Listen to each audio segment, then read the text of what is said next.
Really, it's the first franchise restaurant, fast food type operation in the country.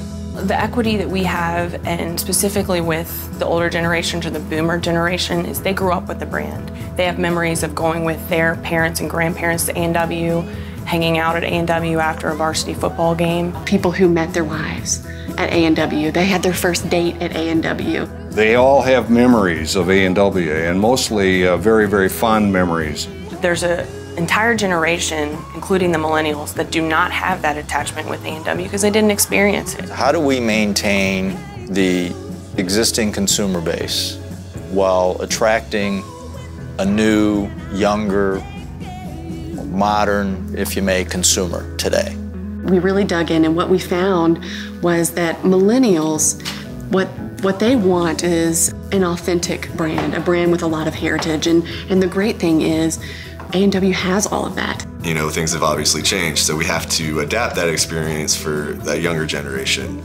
And hip nostalgia was the basis of that. Is kind of a convergence of all the good things of the past presented in a way that's new and contemporary.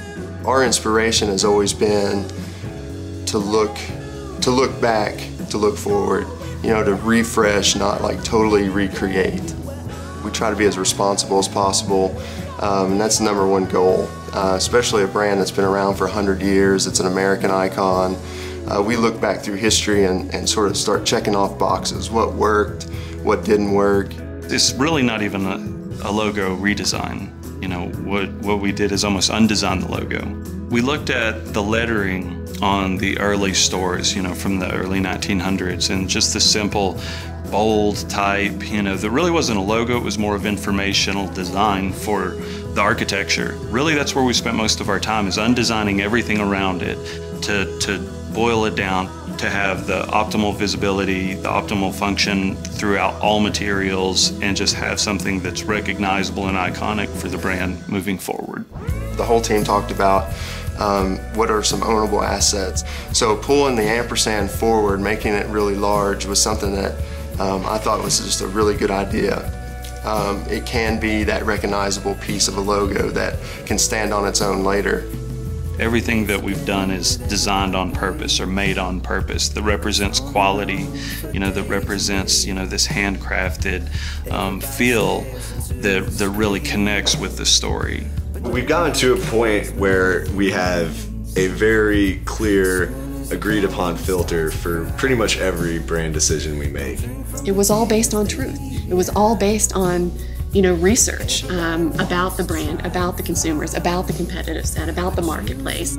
We really feel like this is a concept that 10 years from now will be cool, that nothing in the space, nothing in the identity, nothing in the creative is really based on a trend. It's just based on who we are as A&W.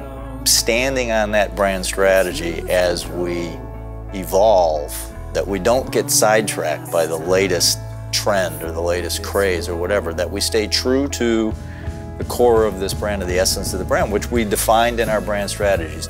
The customers are really rooting for us. When we learned in focus groups and leading up to opening our new restaurant, and even walking through the airport with our A&W logo on, we see so much passion from our customers and our consumers that, again, have this high level of emotional attachment with our brand. They want us to succeed. They want us to build the chain back. And that's really what inspires us to go forward.